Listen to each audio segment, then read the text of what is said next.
Bismillahirrahmanirrahim. Assalamualaikum warahmatullahi wabarakatuh. Alhamdulillah wassalatu wassalamu ala Rasulillah wa ala alihi wa sahbihi wa mawalah. Amma ba'd. Para santriwati baru Pondok Pesantren Al-Ittiba Al-Islami yang semoga Allah Ta'ala rahmati dan berkahi selalu. Pada kesempatan kali ini Ustadz diamanahkan untuk menyampaikan materi seputar wudhu. Ustadz diamanahkan untuk menyampaikan materi seputar wudhu. Oleh karenanya Ustadz berusaha merangkum secuplik materi seputar hal ini. Pertama-tama, sebelum masuk ke dalam materi, Ustadz mau sampaikan kepada antunna semua, ahlan wa sahlan wa marhaban bikum. Selamat datang dan selamat antunna bergabung di Pondok Pesantren Al-Ittiba. Semoga dengan keberadaan antunna di pesantren Al-Ittiba, antunna bisa mendapatkan faidah yang banyak insyaallah. Kemudian masuk ke dalam pembahasan. Dalam kita membahas masalah wudhu, itu ada 2 poin penting yang perlu untuk difahami. Poin yang pertama adalah wawasan atau ilmu atau teori seputar wudhu. Sebelum kita praktek wudhu, maka alangkah baiknya kita mengetahui teori atau wawasan seputar wudhu tersebut. Dan insyaallah pada video kali ini Ustadz akan menyampaikan muqaddimah atau pengantar tentang wawasan atau teori seputar wudhu tersebut. Adapun poin yang kedua yang perlu kita kaji adalah praktek dari wudhu itu sendiri. Untuk prakteknya Ustadz dalam video ini tidak kasih prakteknya, hanya sebatas teori saja,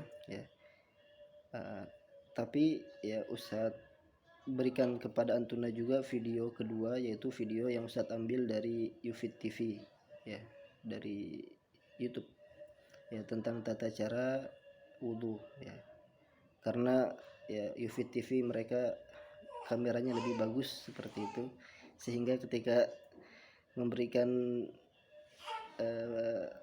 pengenalan tentang praktek wudhu lebih enak dilihat, lebih enak dipandang seperti itu daripada Ustadz pribadi menggunakan kamera HP, nanti malah kurang asyik seperti itu.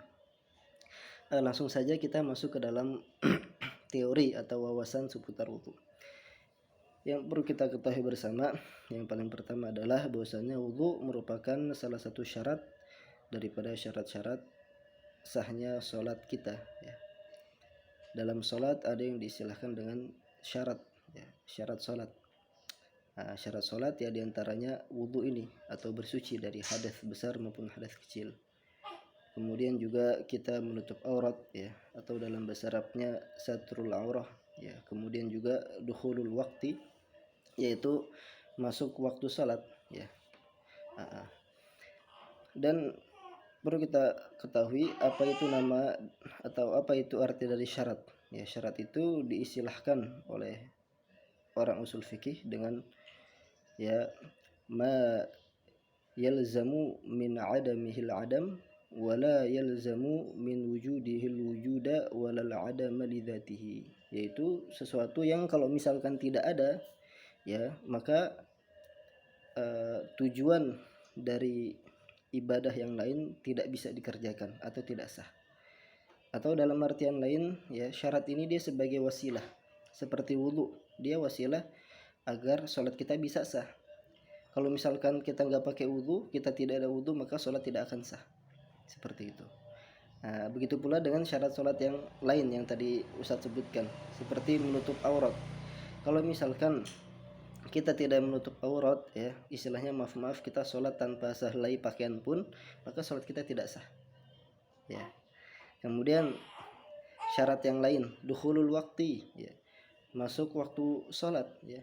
Kalau misalkan ya kita sholat subuh jam 2 pagi, ya belum azan, itu masih 2 atau 2,5 jam sebelum azan subuh kita sudah sholat subuh, maka itu tidak sah sholatnya. Seperti itu, ya. Ma yalzamu min adamihil adam, ya ketika syarat-syarat tersebut tidak dikerjakan, maka ya ibadah yang menjadi tujuan dari wasilah tersebut dia tidak sah. Namun ya wala yalzamu min wujudihil wujud, ya tidak mesti ketika syarat tersebut ada maka kita harus mengerjakan ibadah tujuan tadi. Ya, misalkan kita habis berwudu, kita wajib sholat tidak setelah wudu? Tidak wajib. Nah, seperti itu. Begitu pula kita menutup aurat nih, apakah terus kemudian kita wajib langsung sholat? Tidak wajib. Ya, begitu juga dengan masuk waktu sholat, ya kan? Sudah masuk waktu sholat, apakah kita wajib sholat pada saat itu? Secara umum wajib, namun ada beberapa kondisi yang membuat kita tidak wajib untuk sholat pada waktu tersebut. Ya seperti misalkan ketika kita safar, ya kan, kita safar sudah masuk azan zuhur tapi kita ingin mentakhir atau mengakhirkan sholat. Sudah masuk waktu zuhur, sudah azan zuhur tapi kita ingin mentakhir sholat zuhur dengan sholat asar, tidak masalah. Seperti itulah yang disebut dengan syarat, ya. Tadi ada suara bayi Ustadz, ya alhamdulillah. Kemarin tanggal 19 Juni ya lahir bayi gitu, alhamdulillah, anak pertama Ustadz, ya. Namanya Khilda Aisyah Farhatul Husna, ya ala kulli hal. Kemudian ya Ustadz ulangi lagi, yang namanya wudu adalah syarat atau salah satu dari syarat sahnya sholat kita. Dalilnya jelas, ya kan, dalam surat Al-Maidah Allah Ta'ala berfirman, ya ayyuhalladzina amanu idza qumtum ilas salati faghsilu wujuhakum wa aydiyakum ilal marafiqi wamsahu biru'usikum wa arjulakum ilal ka'bain wa in kuntum junuban fattahharu, dan seterusnya.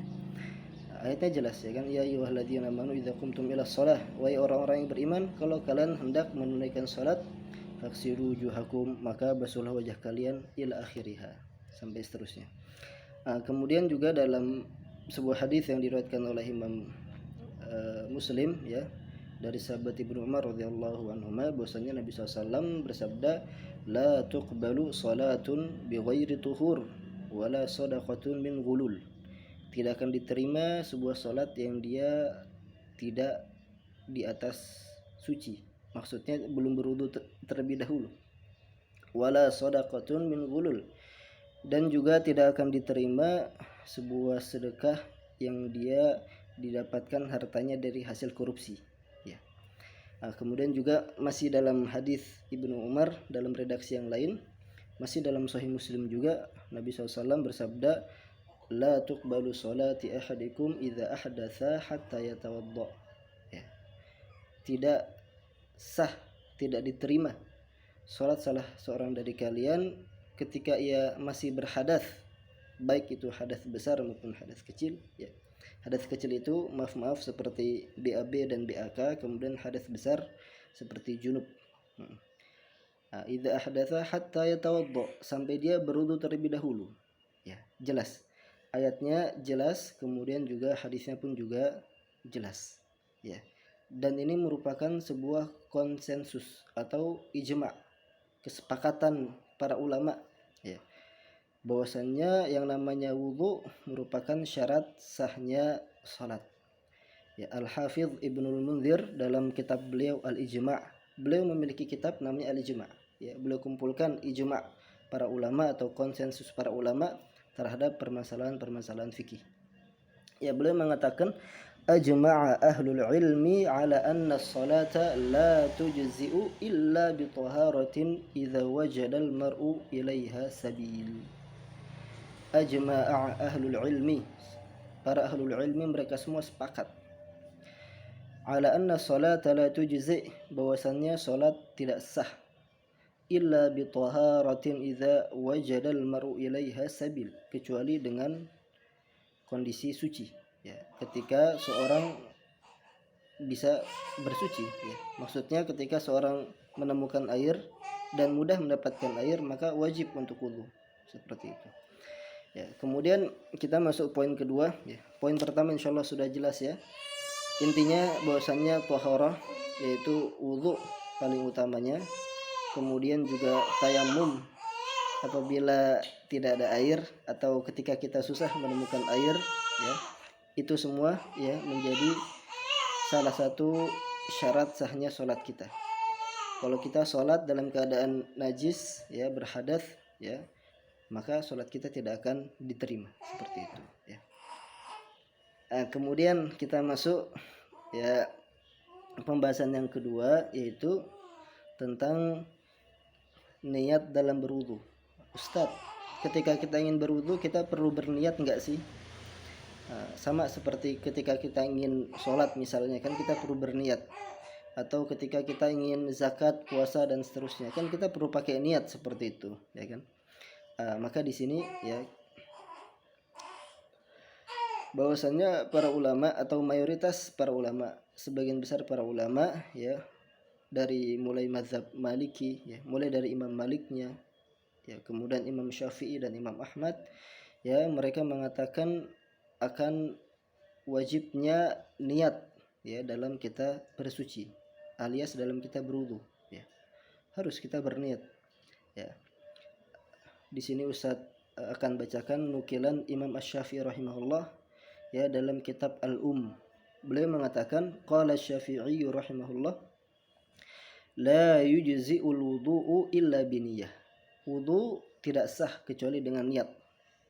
Wa yakfihi minan niyyati fihi an yatawadda, cukup, ya, yang dimaksud dengan niat di sini adalah dia berniat untuk berwudu.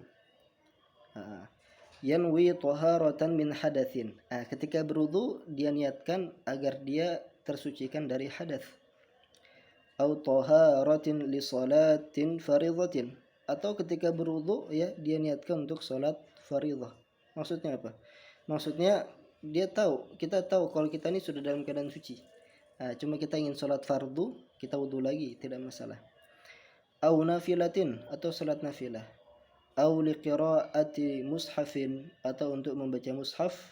Au salatin ala jinazatin, atau untuk salat jenazah. Au mimma ashbaha hadza mimma la yaf'aluhu illa tahir, atau kegiatan-kegiatan lain yang dia biasa dilakukan oleh orang yang bersuci, ya, seperti misalkan tawaf, ya kan. Sebagian ulama mengatakan tawaf harus dalam keadaan bersuci, ya kan.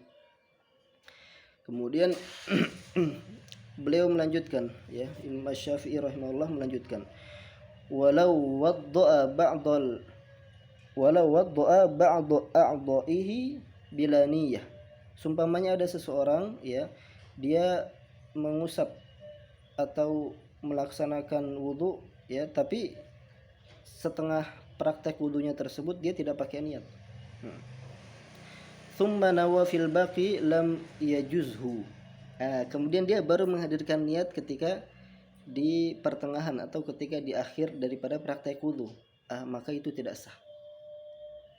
Maksudnya begini, sumpamanya, ya, ada seorang, ya, di terik siang matahari dia kepanasan, kemudian dia datang ke musola, ya kan, dia langsung ke bagian tempat wudu, ya, kemudian dia niatnya ingin basah-basahan aja gitu, ingin seger-segeran, ya kan, dia cuci tangan, kemudian usap muka, kemudian usap tangan, seperti itu, ya. Kemudian tiba-tiba dia kepikiran, ini udah nanggung nih, udah di musola nih, ya kan, nggak sekalian sholat aja. Akhirnya dia nurusin wudunya, nurusin mengusap kepala, tapi baru dia meniatkan untuk sholat dengan wudu tersebut, maka itu wudunya tidak sah. Seperti itu, ya. Kemudian beliau Imam Asy-Syafi'i rahimahullah Ya, melanjutkan lagi, walau wadda'a wajhahu. Ini beliau kasih gambaran dari apa yang beliau sampaikan tadi. Seumpamanya ada orang dia mengusap wajah. Ya, maksudnya dia berwudu sudah sampai ke dalam mengusap wajah.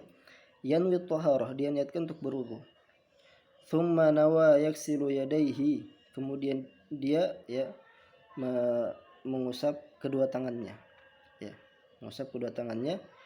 Wa ma baqiya min jasadihi at-tanzifu aw at-tabri wa ma baqiya min jasadihi at-tanzifa aw tabrida la taharah lam yajuzhu. Tapi kemudian setelah dia mengusap tangannya, dia mulai dari mengusap kepala, dia niatnya buat segar-segar aja gitu. Jadi ini kebalikan dari yang cerita tadi Ustaz sampaikan. Lam yajuzhu, maka apa? Maka tidak sah. Seperti itu.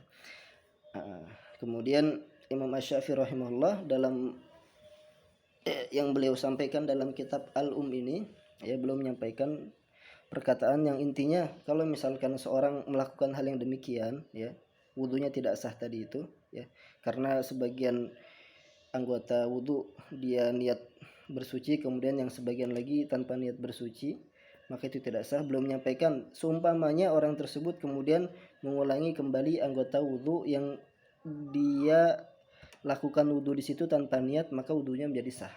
Misalkan orang tadi dia pertama meniatkan wudu itu untuk seger-seger, ya, untuk seger-segeran. Ya kan, cuci tangan, kemudian wajah, kemudian tangan, astagfirullah.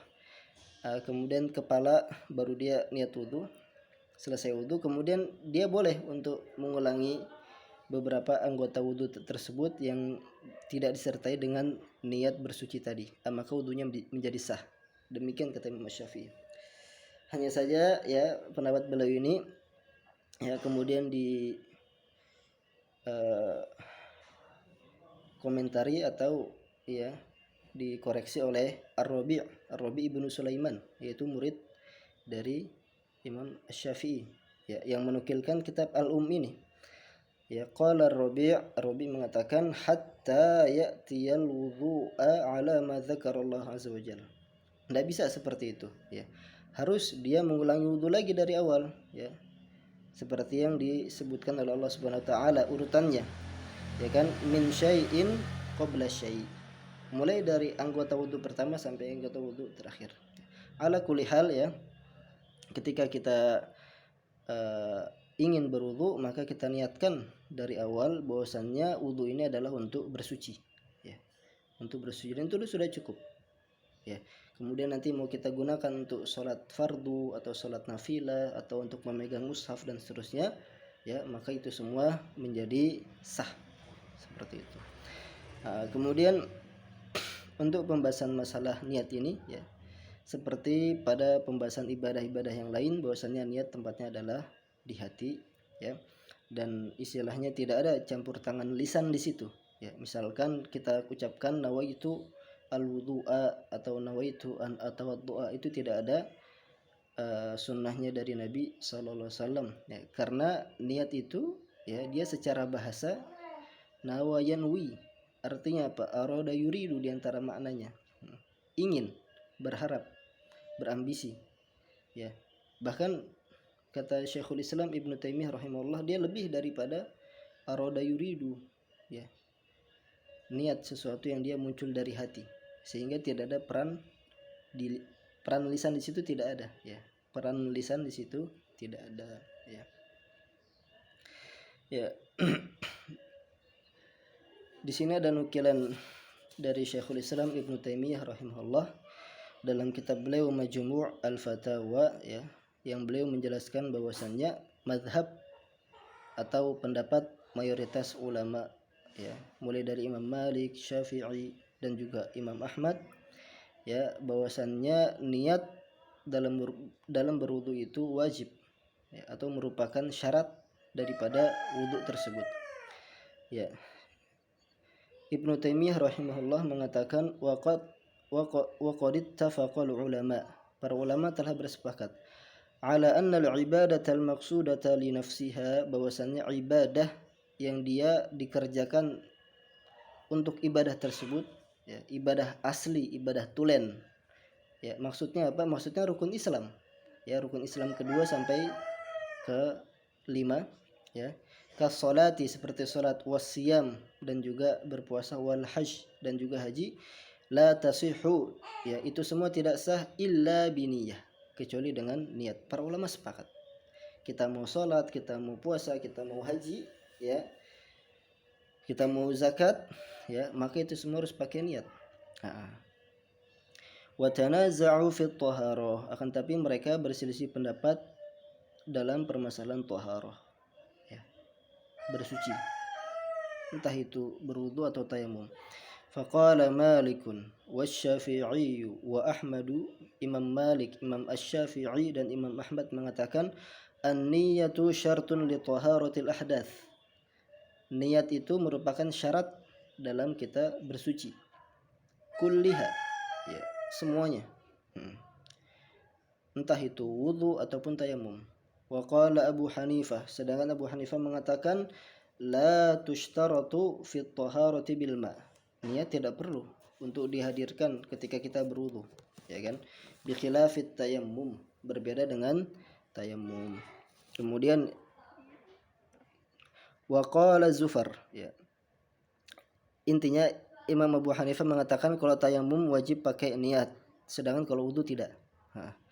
Wa qala Zufar, ya, kemudian Zufar mengatakan, ya, pendapat Zufar, la tushtaratu la fi hadza wa la fi hadza. Enggak perlu niat dalam berwudu, enggak perlu juga niat dalam bertayamum.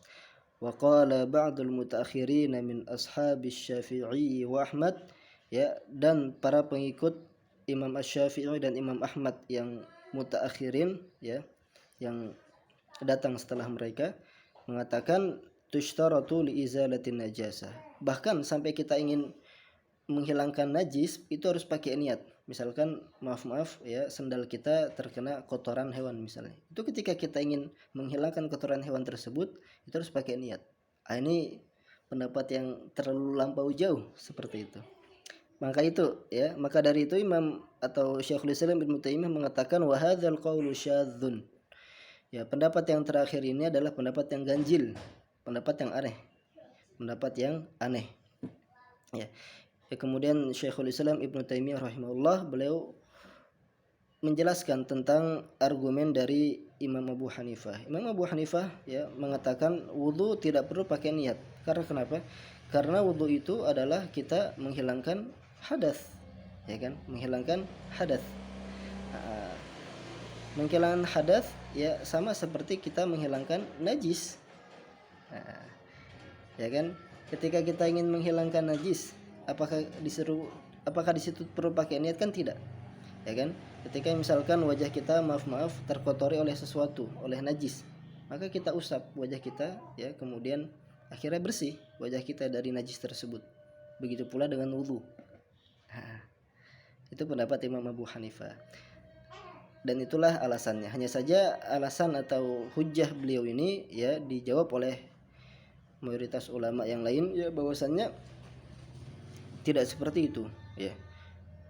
Berbeda antara wudu dengan sekadar menghilangkan najis.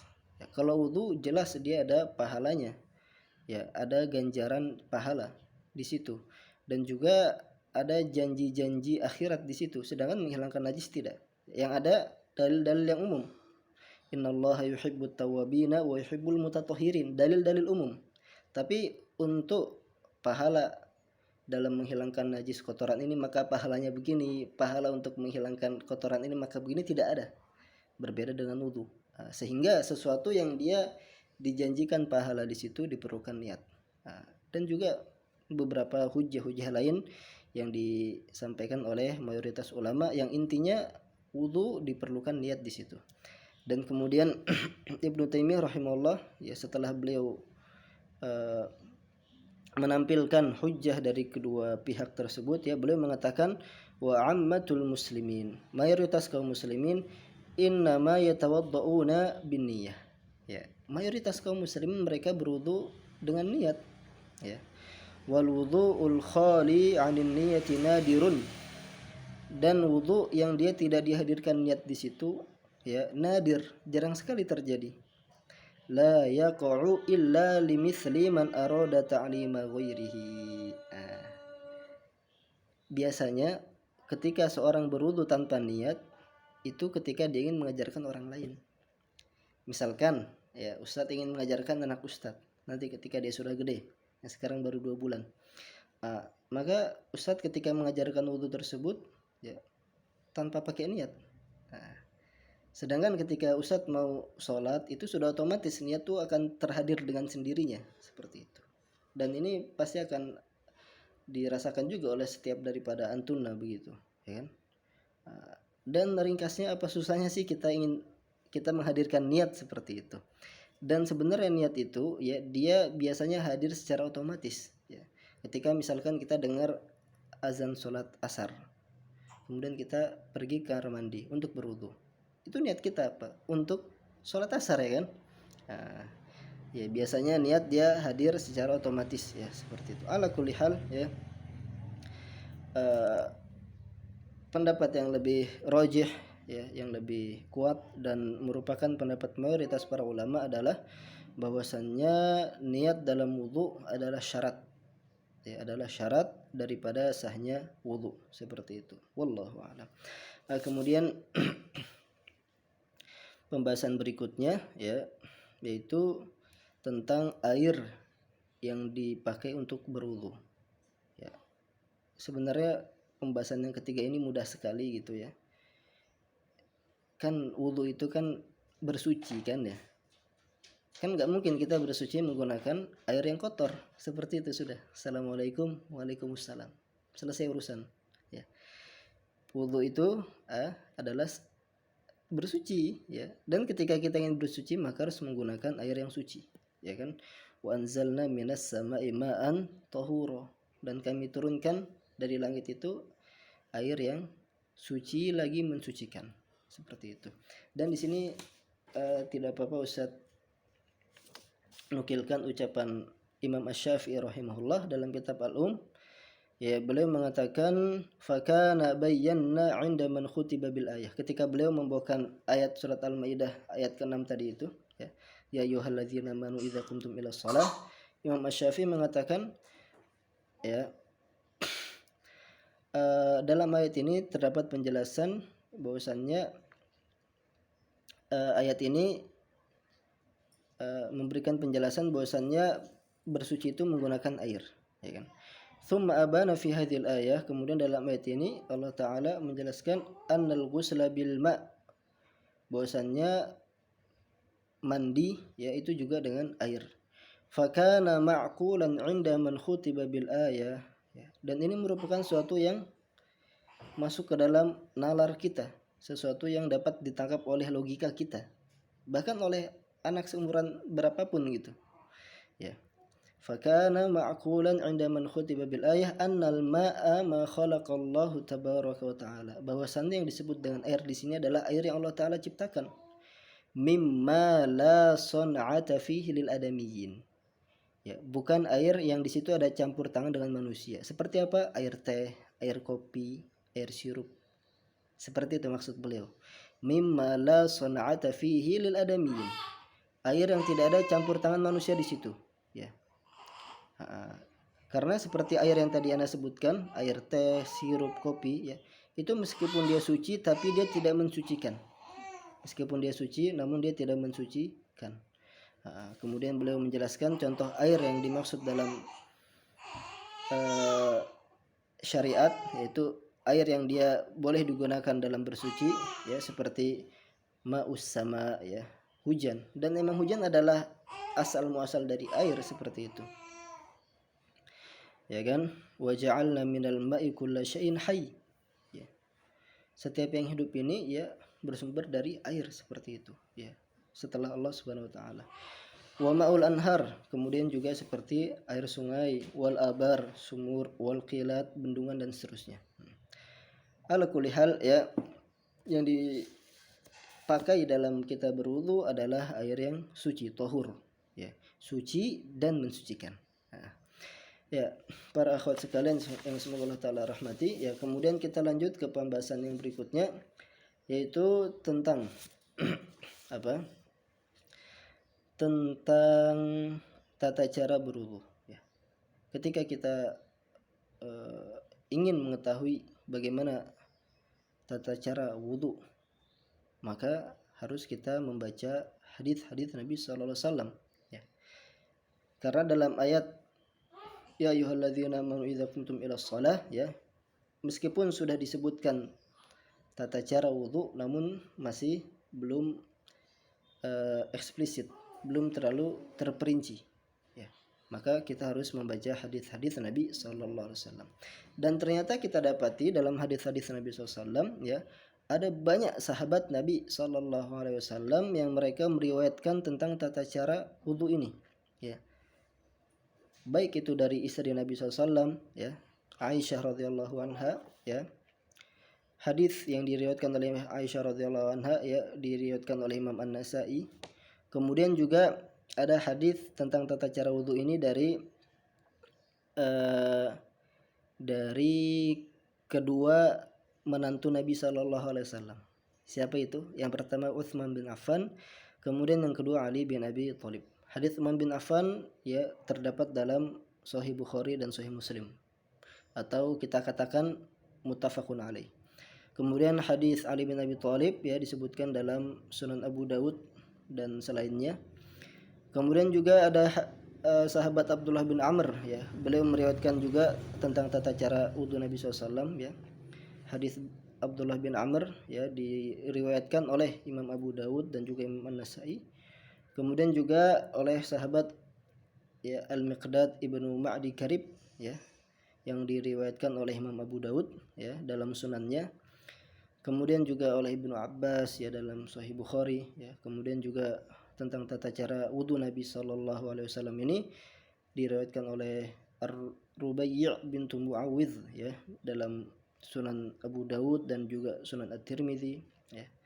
Dan juga di sini ada hadis Abdullah bin Zaid bin Asim, ya, dalam Sahih Bukhari dan Sahih Muslim. Kemudian juga diriwayatkan oleh kakak ipar Nabi Sallallahu Alaihi Wasallam. Siapa itu? Muawiyah bin Abi Sufyan radhiyallahu anhum jami'an, ya. Muawiyah bin Abi Sufyan meriwayatkan hadis tentang tata cara wudu Nabi SAW ini, ya, dalam Sunan Abu Dawud, seperti itu. Dan hadis-hadis yang dibawakan oleh para sahabat yang mulia ini, ya, ada yang panjang, ada yang pendek, dan bermacam-macam seperti itu.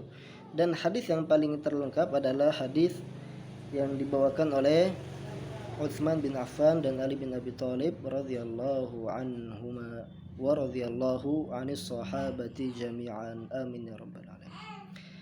Dari sini kita dapat mengetahui bahwasannya yang namanya ibadah, ya, adalah sesuatu yang tauqifiyah, yaitu sesuatu yang tidak dikerjakan kecuali dengan dalil. Dalil mengatakan begini, kita kerjakan begini, ya. Dalil, ya, mengatakan tata caranya A B C D E, maka kita kerjakan seperti yang dituntunkan dalam dalil, seperti itu, ya. Sama seperti dalam ibadah yang lain, ya, dalam manasik haji misalnya, Nabi SAW bersabda kepada para sahabat, khudhu anni manasikakum, pelajarilah manasik haji ini dari saya, ya. Kemudian juga dalam ibadah salat Nabi SAW bersabda, "Shollu kama ra'aitumuni usolli." Salatlah kalian sebagaimana saya salat, ya kan? Dan dalam Al-Qur'an Allah Ta'ala berfirman, "Wa ma atakumur rasulu fakhudhuhu wa ma nahakum anhu fantahu." Apa-apa yang diperintah oleh Rasul, maka ambillah, pelajarilah, kerjakanlah, syiarkanlah. Wa ma nahakum anhu fantahu, dan apa-apa yang dilarang oleh Rasul Sallallahu Alaihi Wasallam, maka hendaklah kalian berjaga diri dari hal-hal tersebut, seperti itu.